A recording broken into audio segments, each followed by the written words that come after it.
We're on page 1100. Okay. So we were talking about Pasuk Daled. Hatzur Tamim Polo. We were on that Pasuk. 1100. Hatzur Tamim Polo Kichod Rachav Misho. We're talking about Hashem is perfect. Kelemuna Vein Avel Tzadik V'Yosherhu. And what we learn over here is that all whatever is happening in the world, is perfect. One of the simplest explanations for when people don't understand why something happening is the concept of reincarnation. That reincarnation takes care of a lot of problems. If a person believes that they were in a previous incarnation, they were a certain way, and that's why they were brought back to work on a certain trait, so then it answers all the questions. But at the end of the day, we understand it intellectually, we don't understand it emotionally.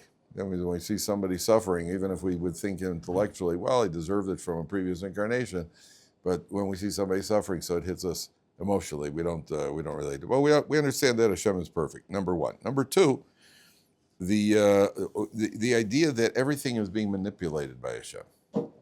There's something that has to be repeated. And that's why I try to emphasize to people, even the thoughts that a person has, thoughts are dropped into a person's head. And there's a big mistake that's being made right now that everybody thinks that the Israelis are just so clever because they set off the phones and they took out Nasrallah and it was all planned and they deceived him. Netanyahu went to America so they think he's going to negotiate, so they weren't. The whole thing was very, very clever. Where did the thought come from? The thought was dropped into their head by HaKadosh Baruch Hu. Not that they used their free choice. This is the mistake. People think they used their free choice to come up with this thought. It doesn't work that way. The thought was put into their head by HaKadosh Baruch Hu. Then they use their free choice whether they'll carry it out or not. And that's a big mistake people make. Did I tell you the medrash with the broken barrels? Does it sound familiar, the medrash? There's a medrash in the medrash Tanchuma, somewhere in Riga. There's a man who didn't tithe his money properly. Didn't we talk about this last time? Or was that in a previous Gilgal? There was a man who didn't tithe his money properly. So the halacha said that the Torah says if you give away tzedakah properly, so you'll actually your prosperity will increase. This guy didn't give the proper amount of tzedakah. So one day he was gripped by a fit of madness, and he went into his wine cellar and he took a club and he started smashing his wine barrels. He just started smashing them randomly. And his son walked down and he saw his father smashing the wine barrels, so he grabbed the club and he started smashing the wine barrels also. This is what the Medrash says. So, I read this Medrash. What's the Medrash telling you? Because you didn't give Meiser, so you became a madman and you started smashing your wine barrels? Okay. Sounds like it. Have you ever met anybody who's done something like that? Oh, yes, you have. Probably dozens of times. You never met anybody who made a bad investment and then a few little while later said, what was I thinking? It never happened? You or somebody else who made a decision and then later you came back and said, what was I thinking? Never happened to you in life? Could be money, could be who you decided to marry, could be a million and one things. The answer is that we don't realize the thought can also be put in a person's mind. Your free choice isn't necessarily free choice. The person says, I thought of that, I had a great idea. Maybe you thought of it, and maybe the thought was put into your head by the Ribono Shalom. That's also Hatzur Tamim Polo. God is manipulating everything. He even manipulates the thought. Sometimes he gives you the idea. Then your free choice is whether or not you're going to carry it out. But he gives you the idea. Hashem gives you the idea. That's Hatzur Tamim Polo. There was a woman in Israel. This is a documented incident. There was a cab driver. There was a rabbi, woman cab driver rabbi. There was a rabbi who was he was the head of a kollel here in Israel. He went to England to fundraise for his kollel.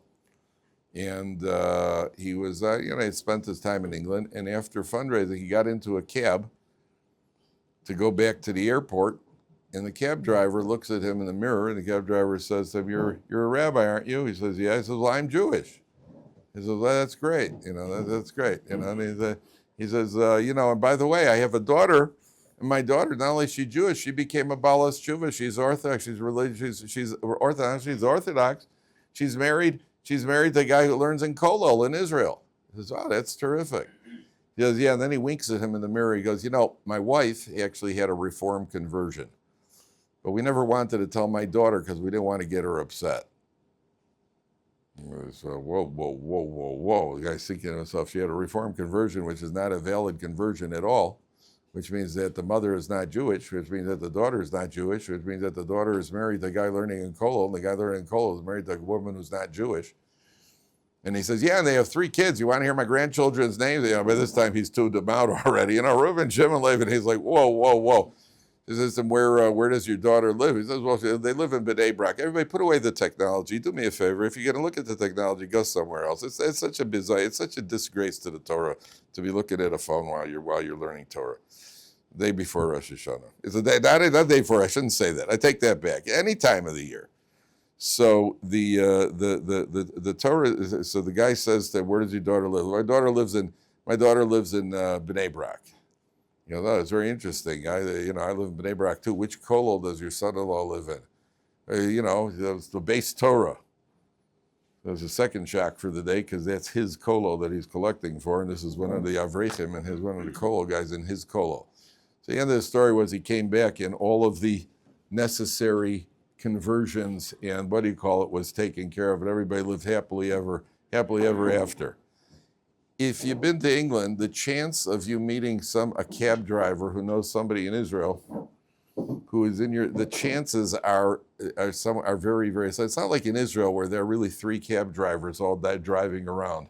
I get into the cab, it's the same cab driver with just, there aren't that many I know half the cab drivers I get. Shalom Sasson, Shalom Cha, you get into the cab, Shalom Ruvain.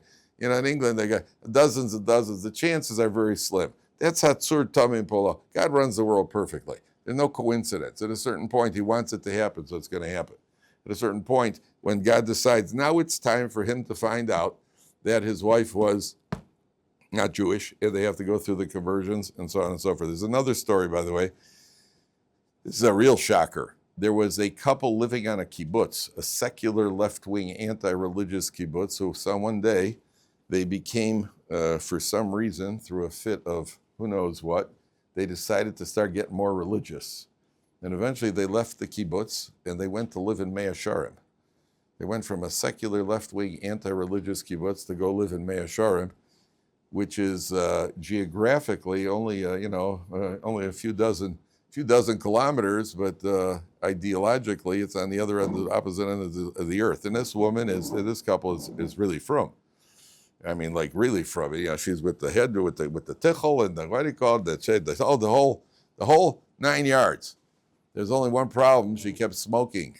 She was smoking cigarettes as a secular girl, and she was still addicted to cigarettes, and she couldn't stop smoking on Shabbos either, which looks bad in Mea Sharim. It looks bad anywhere you are to smoke on Shabbos. But here's a frum woman, and she's smoking on Shabbos. So they didn't know what to do, and no matter what she tried, she couldn't stop it. Chil Shabbos. So they went to Rav Elyashiv Zatzal, and they said to Rav Elyashiv, "What do we do?" Rav Elyashiv said, "Check her yichus, check her pedigree." So they checked into the background. They found out that her mother's mother had a Reform conversion, which means her mother wasn't Jewish, which means she wasn't Jewish. So now they had their second shock. So they took her to the Beis Din, and she immersed and she became Jewish, and the next Shabbos she had no urge whatsoever to smoke and never picked up a cigarette again, not on Shabbos, not during the week. So they went back to Rav Elyashiv. They said to Rav Elyashiv, "Wow, do you have Ruach HaKodesh? I mean, how can you possibly have known that?" Rav Elyashiv said, "No, had nothing to do with Ruach HaKodesh." Here was a couple that was obviously trying to do the Hashem's will. They wanted to carry out Hashem's will. You see that they went as much as they can. At the point that they're carrying out Hashem's will, Hashem's going to help them out. How does he help them? Up until that point, they didn't care. They didn't keep anything. Okay, so he's living with the shiksa. Now, they want to carry out Hashem's will. Hashem's going to put a stop to it. So what does he do? There's a manipulation. She can't stop smoking on Shabbos. As soon as she becomes Jewish, it goes away. It was all perfectly logical, which, by the way, doesn't mean that it wasn't Ruach HaKodesh just because Rosh Yashiv said it wasn't.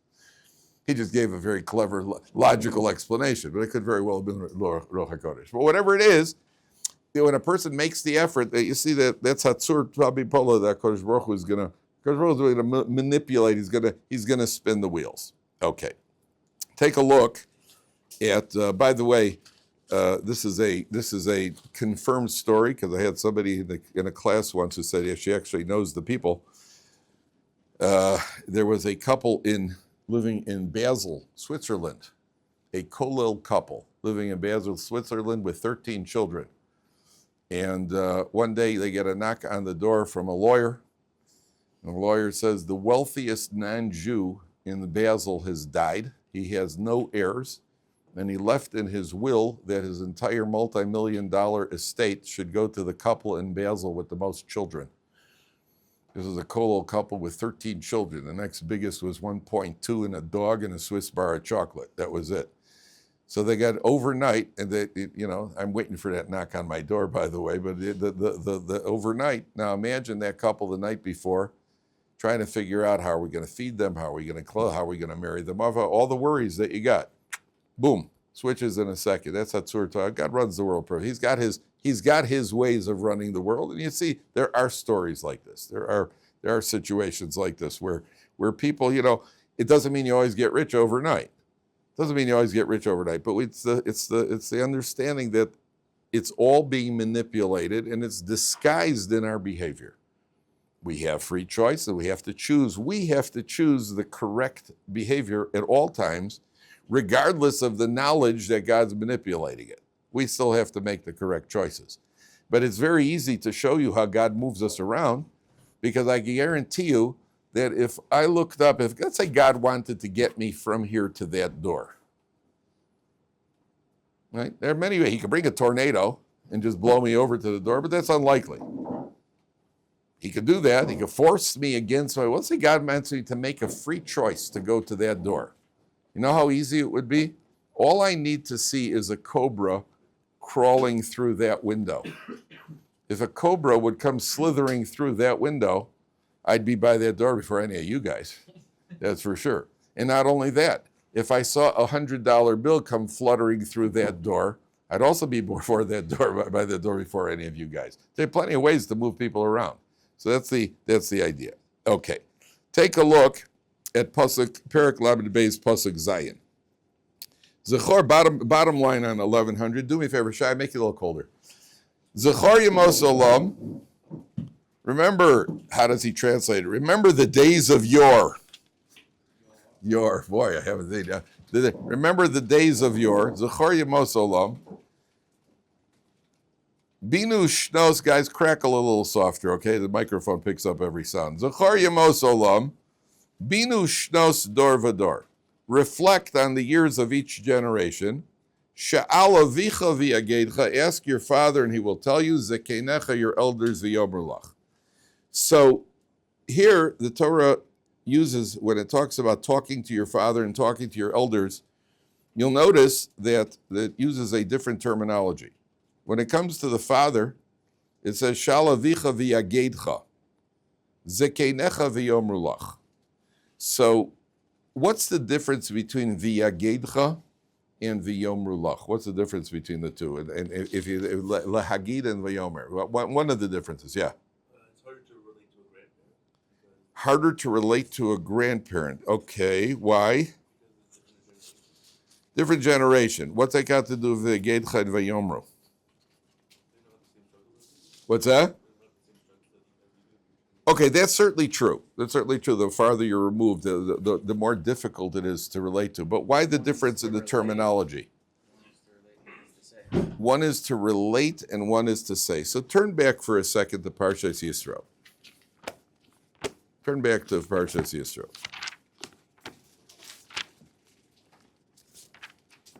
Guys, can you lower the crackling over there, please? In general, it'd be better not to eat in the shear because it's not respectful for Torah. Take a look at Parshas Yisro for a second. Where is it? I'm not gonna quote. 395. Yep, no, I'm looking for it. I forgot where the pasuk is. I don't find. I don't want to go looking around for it now. Okay, the pasuk says, "Kosomar lebeis Yaakov." So you shall say to the Beis Yaakov, Kosomar lebeis Yaakov. I can't find the pasuk right now. The Saged livnei Yisrael. Emor is softer. When you talk to women, Kosomar lebeis Yaakov. The pasuk. I don't have the pasuk. I can't find the pasuk right now. But the pasuk says, "Kosomar lebeis Yaakov, v'saged livnei Yisrael or Beis Yisrael." I don't have the pasuk marked down where it is. I don't want to go. I don't want to spend too much time. You want me to look for it? Let me see if I can find it. 1 second. I thought it was in Parsha Yisro.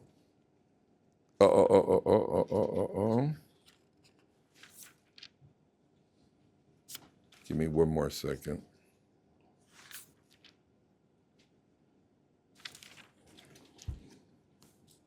One more second.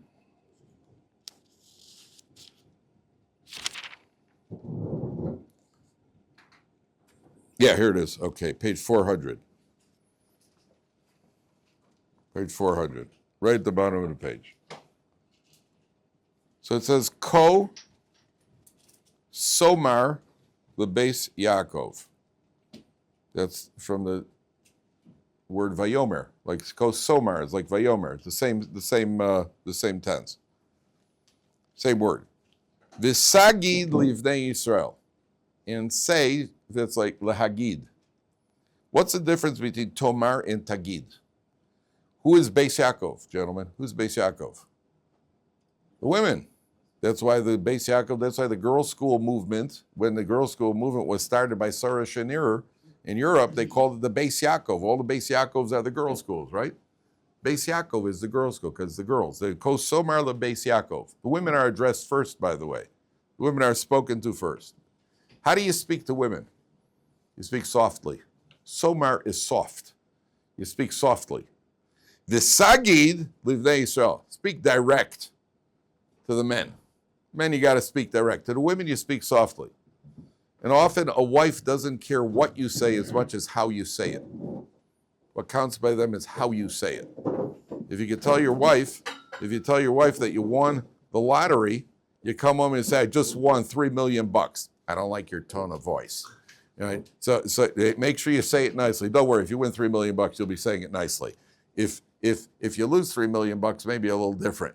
But when you speak to the women, you speak softly. You speak to the men, boom, direct. Otherwise, men don't get it, or they pretend not to get it. So you speak clearly to the men. Sagid.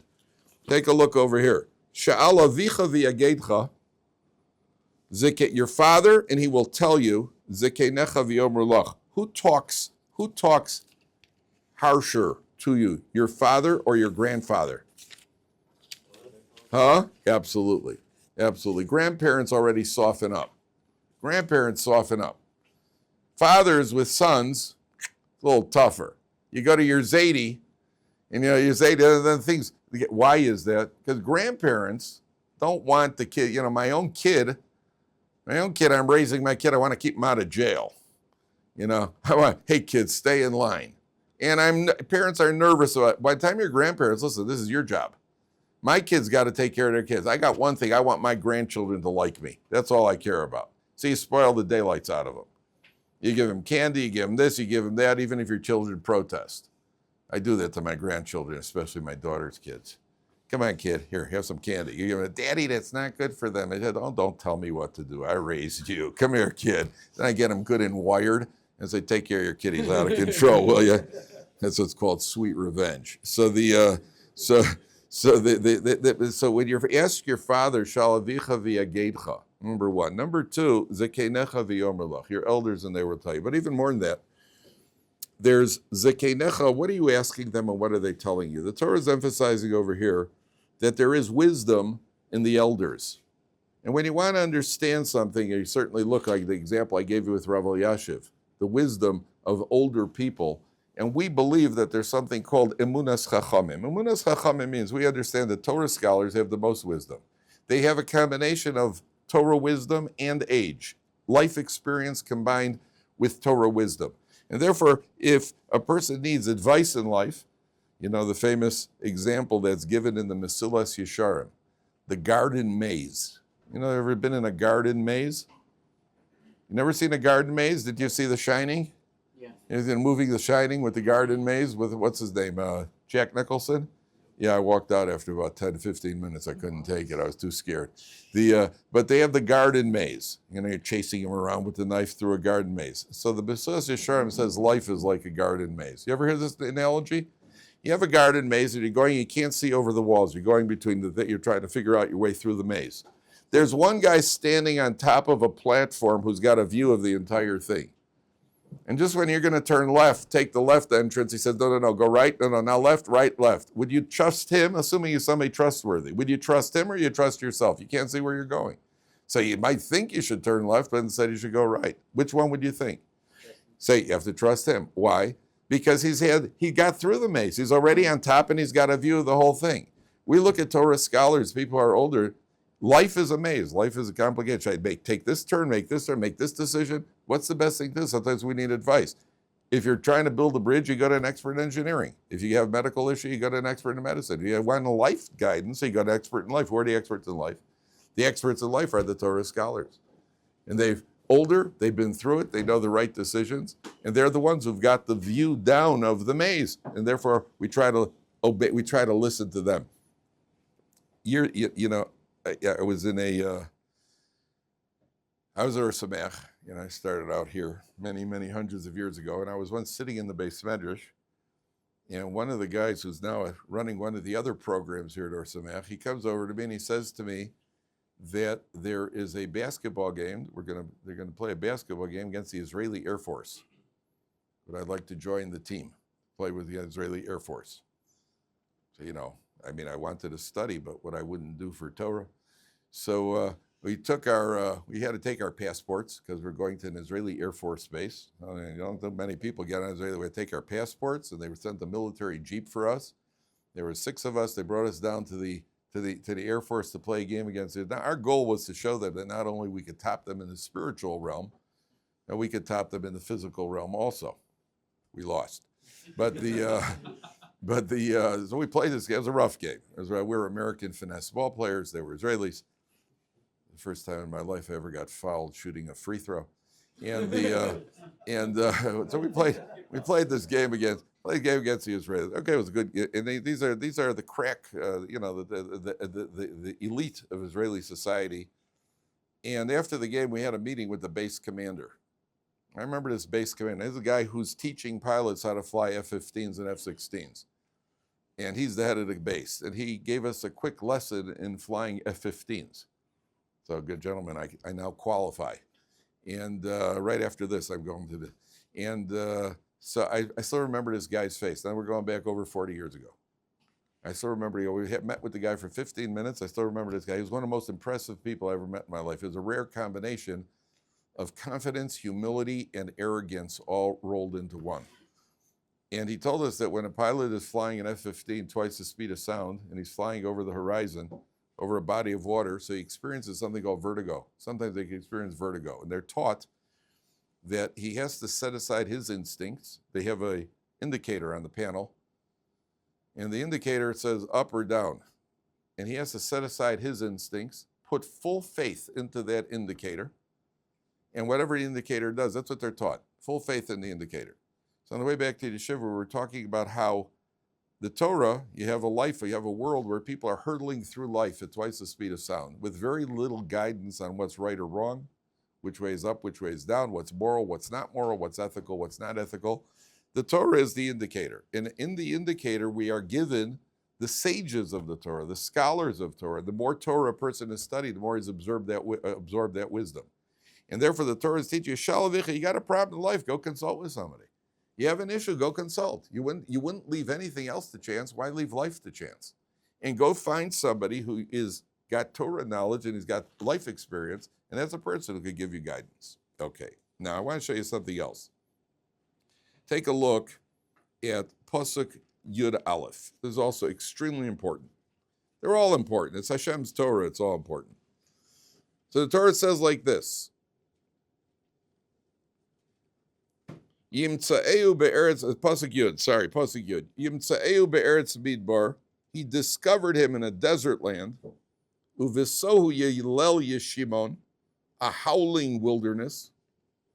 Yisovivenu yevonenehu. I'm just reading the article. He encircled him. Yitzrenu ke'ishon eno. He preserved him like the pupil of his eye.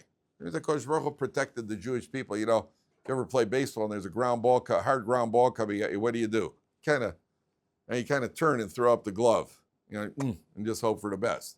What's the first thing you do if you see something? The first thing, you almost close your eyes. There's an instinctive protection of the eyes. Kodesh Baruch Hu protected the Jewish people like the pupil of the eye. And then the next pasuk says, Kinesher Ya'ir Kino. Now pay attention carefully, gentlemen.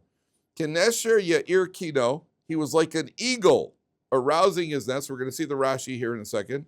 Al Gozolav Yerachef. The Nesher, the eagle, he hovers over his young. Yifros Knafav Yikachehu. He spreads its wings. Yisa'eu al Evraso, and he carries them on his pinions. That's how he translates his pinions. Now take a look at Rashi. If you find the Rashi, please show the person next to you.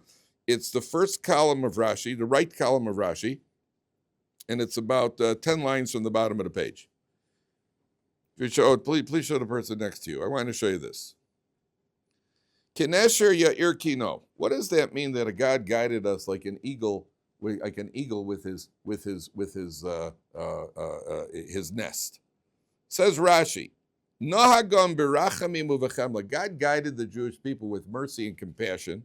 Kinesher Azeh, like an eagle. Where's the eagle's compassion? Rachmani al banov. The eagle is merciful to his children. Ve'eno nichnas lekano piso. He doesn't enter this nest suddenly.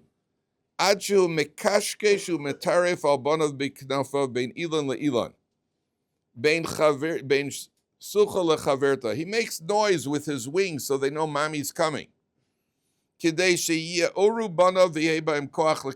his children should have the strength to receive the eagle as he comes fluttering in. An eagle makes noise, so they know daddy, mommy is coming. And then he says, Al gozolav yirachiv. Look at the next Rashi.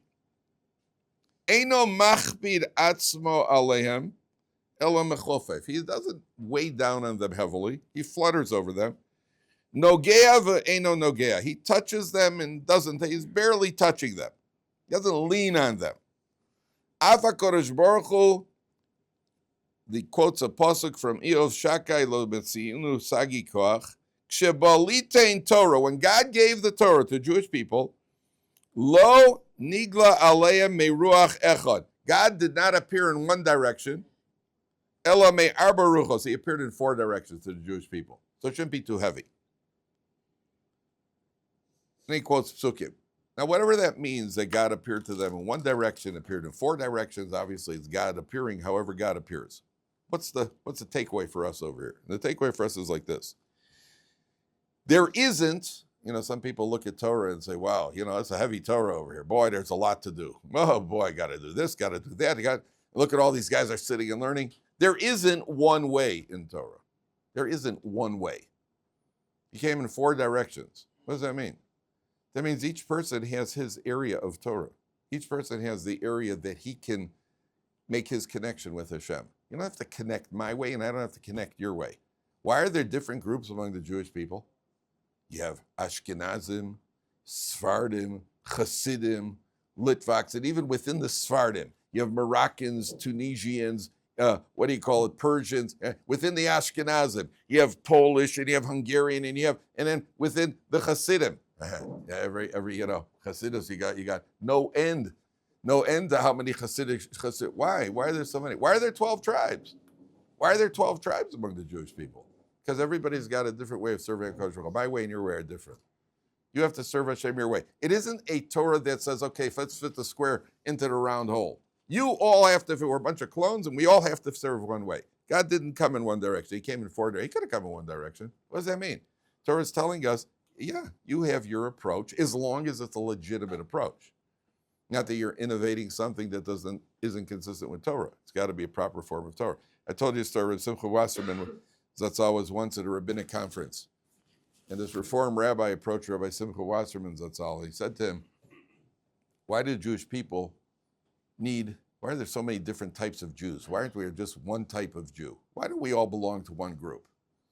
So Simcha Wasserman said, listen, in every army, you have different branches of the army. You got the Marines, you got the Air Force, you got the Navy, you got the spies, you got different branches of the army.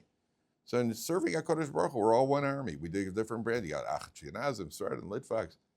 So the rabbi smiles, and it's kind of chutzpah. He says, in which branch of the army are the Reform? So Simcha says, listen, every army has deserters.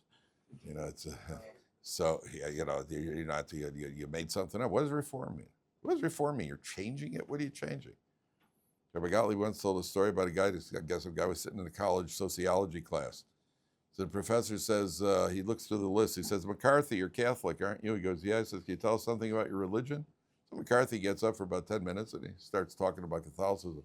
Looks at the list. He says, Mohammed, you're a Muslim. Can you tell us something about your religion? He gets up. He starts talking about Islam for 10 minutes. He says, Goldman, you're Jewish, aren't you? Yeah. He said, can you tell us something about your religion? He says, I'm sorry, I can't. He says, why not? He says, I'm Reform.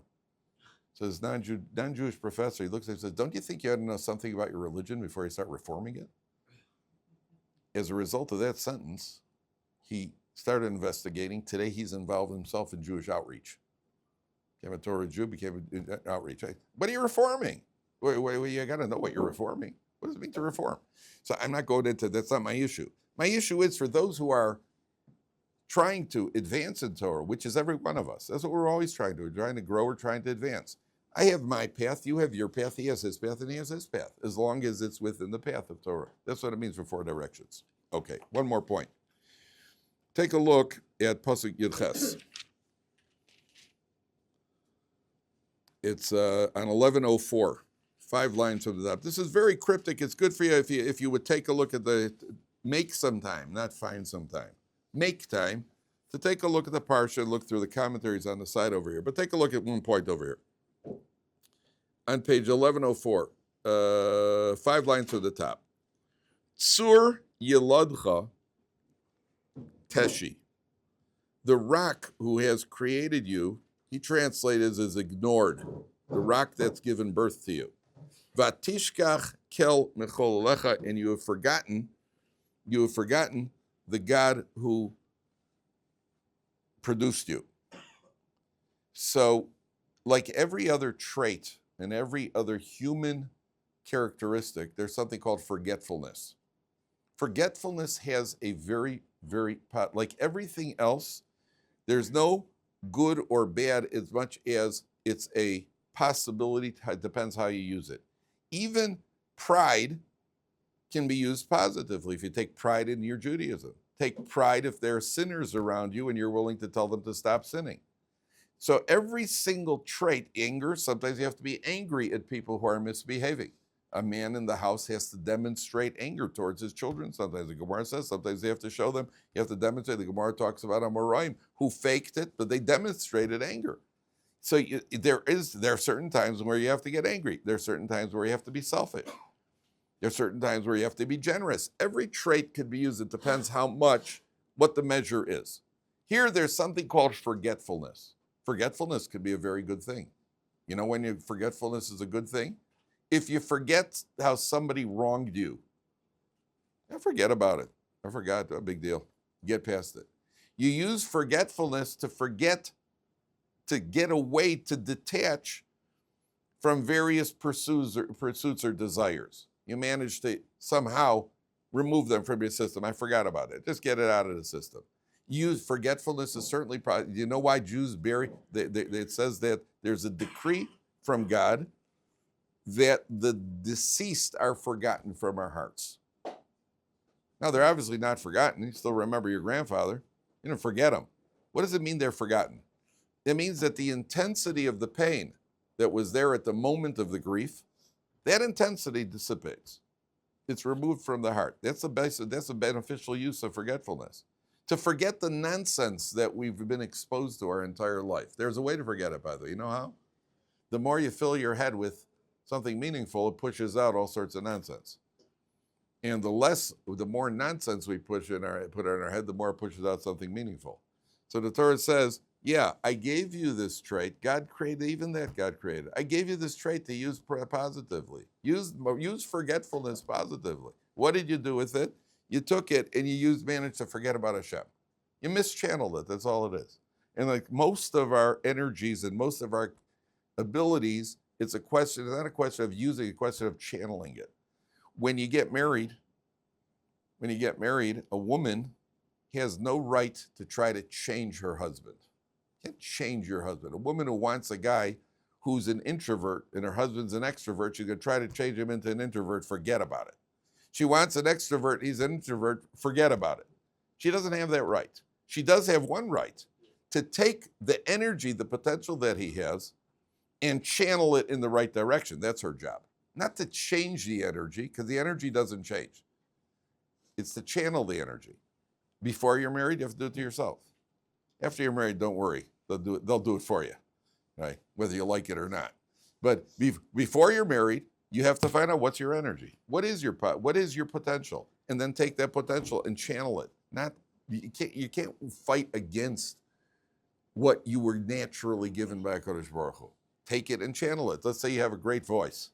You have a great voice, so be the chazan on Rosh Hashanah. To go sing in bars would not be a good idea. But to go be the chazan on Rosh Hashanah would be a great idea. If you're a musician, to go play music, go to an old age home and cheer up the people. Go to a cheder and play music for the kids. To go out to, the mixed concert and get people doing things that are inappropriate. It's the same energy, you just have to channel it. We have to choose to channel which direction to channel it. Okay.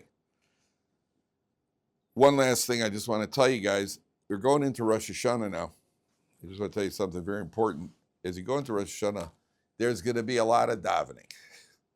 We're going to be davening. You're going to be in shul for a long time now.